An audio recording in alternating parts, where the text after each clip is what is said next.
Welcome back on the Halftime Show on the PAC Sports Network, and we're joined now by a grad student here at Chatham, Emily Ondo. Emily, thanks so much for your time. And Emily, you're having a terrific year. You're here as a grad student, your first year with Chatham, and not only one of the best in the PAC in terms of scoring and rebounding, but you rank in the nation in double-doubles. What's this year been like for you? Kind of like that Cinderella story ending, coming here, even though only for 1 year. I know, I had high aspirations. I didn't know what I was coming into. We didn't know what the team was going to be like, but just from top to bottom, we've set a lot of standards, we set a lot of goals, and slowly but surely we're checking those off. With any new team, there's been some growing pains because this is the first year the team's been together, but for where we are right now and where we're going especially, I feel like we're getting hot at the right time going into pack play. So this is everything we could want and more. As you said, kind of a Cinderella story, the program with its most wins in program history this season, and you obviously have a lot to do with that. Now, in terms of your journey here to Chatham, you've had a couple of different stops on your way. Tell us about how you got here to Chatham. So I started at Capital University in Columbus, Ohio. I played there my freshman and sophomore year and then a little bit of my junior year. It had kind of a sour ending, but there were a lot of different factors with that. If anything, with that, bringing that here, it just taught me about communication, my communication, being a leader and things like that. And especially whenever I did get this opportunity, I wanted to do it right. I wanted to do it better, and I wanted, especially in terms of my teammates, to just have a better team dynamic than we had at Capital, at least involving me. And I think for the most part, I've really done that. I've been, that leadership role, and that's hard coming in and not knowing everyone, but sometimes that tough love that comes from me, but that's also helped set the standard, and I think that's why we've just continued to progress. No one has ever really stayed stagnant. We all get better, our games evolve, and I think a lot of that has to do with it. I took it as a learning experience, and I made a lot of mistakes, and I was happy to have this opportunity to kind of make those better. Now, when you left Capital, it was kind of up in the air as to whether you'd play basketball again. And I understand a mentor of yours, Jermaine Turner, played a role in that. He kind of convinced you to come back and also put in a good word for you here at Chatham. Tell us a little bit about that. Yeah, absolutely. So Jermaine, he was the men's assistant at the time, and I've known him for years from the Scoring Factory. I worked out with them. It's a skill development organization. And he had called me and asked me how the season went, and I told him I had left in December. I had been done for about 5 months at that point, and he was really, really taken aback. He was a little upset with me that I didn't talk to him sooner.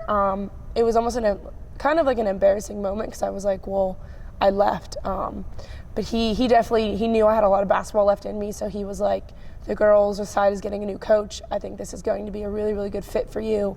I know Coach Sauer.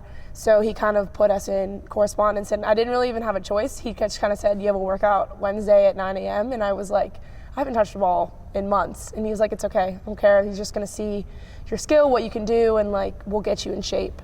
And from then, that really sparked everything. He worked with me that whole summer, even though I was actually going to study abroad.